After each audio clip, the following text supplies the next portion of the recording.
when the foreign policy was instituted. There's a possibility of the so-called abstaining, or so-called constructive abstention, whereby one member state could just clearly indicate, make a statement that in substance it does not agree for reasons of national policy with a specific decision being taken, but it would not object to the decision. Of course, I mean, each member state basically has a veto, and each member state can of course block any foreign policy decision. But there are possibilities of just using this abstention mechanism to, which has been used in the past on a few occasions to bring this process forward. All right, well, if there is any more questions, please come forward. Otherwise, for one more question. Yeah. So you explained the role of the External Action Service, but what are the, given the new rights on the UN floor, what are the current, for example, top 10 or let's say top 3 priorities, going into the foreseen future? I think there's certainly more than 3. I mean, Yeah.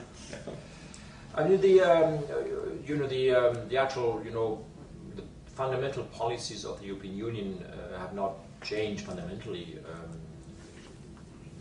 because of the Treaty of Lisbon. The Treaty of Lisbon has just established like better structures and more coherent structures for the external representation, but the policy-making bodies have not really changed. It still is the European Council, it is still the Council of Ministers, even though they are now chaired by different persons or chaired by a permanent, governed by, chaired by a permanently appointed chair.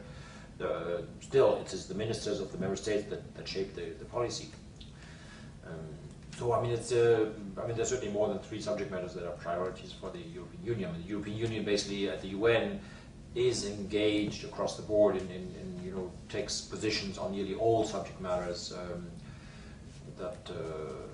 where the EU is also active internally, and that is quite broad. So that is just like, again, that has not changed because of the Treaty of Lisbon.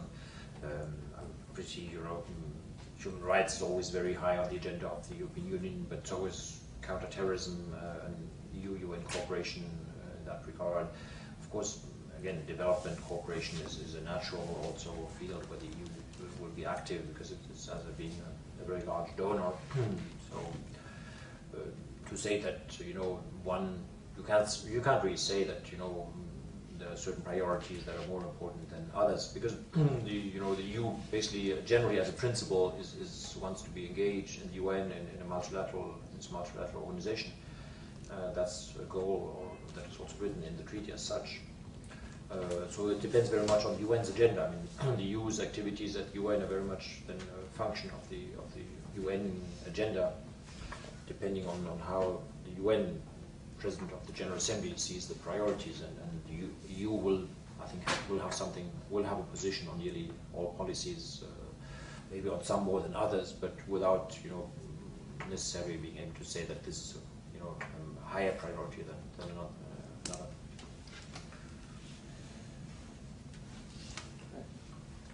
Well, I mean, yes, by 6:30, Mr. Marquardt has to go, so if there is more questions, please come forward.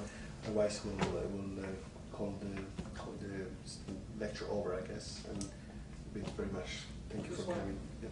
When you have the nation states, obviously here at the United Nations, let's say when Ms. Ashton comes here, does she meet with all the all the mission heads here?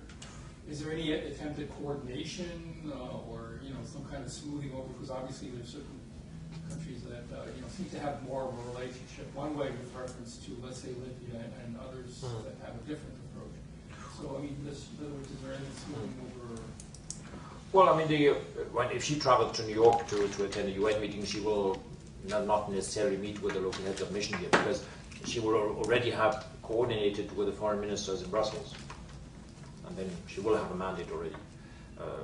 So that is not normally the case when she comes. But there is otherwise, of course, in what happens here, and that is one of our jobs, of course, here as EU delegation, we do not only represent the European Union externally, but before we take any positions, of course, we are constantly fine-tuning the positions and agreeing positions here also locally in New York. We have a weekly heads of mission meeting, and then we have a lot of experts meetings where that is the essence of or one important part of our job here.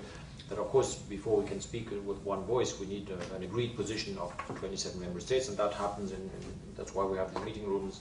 And indeed, like the heads of mission, they meet very regularly, and also on several occasions, Catherine Ashton has also had an occasion, of course, to participate in the heads of mission meeting and to brief the heads of mission. But that depends always on the reason of her visit or her calendar. Lastly, before you say that the European Union did send humanitarian help to Libya because UN did request it, but we have to wait for that, or we can send. I mean, we as Europe, we can act alone without UN. Yes, we could, but I'm not an expert on Libya, but and I would need to check the exact wording that was used. But the way the resolutions adopted by the Security Council were drafted, and maybe that was not a good idea. I don't know, but anyway, that's the way they are drafted. They indeed were drafted in such a way that it was foreseen that other international organizations could be asked or would only intervene if asked by the UN. So, and that was accepted by the European Union. Of course, otherwise there are many examples of where the European Union has launched such operations without any express request from the UN. That is certainly possible as a matter of principle, but in this particular case it was just decided otherwise, that the EU simply politically wanted to just subject itself to a UN mandate. Right, if we then no more questions, then thank you for coming and thank you for your attention. Yeah, thank you actually very much for giving us this opportunity. It's very important. We'll review it to other members of the video, and we hope that you will have a nice return to Europe and your position. Thank you very much. Thank you.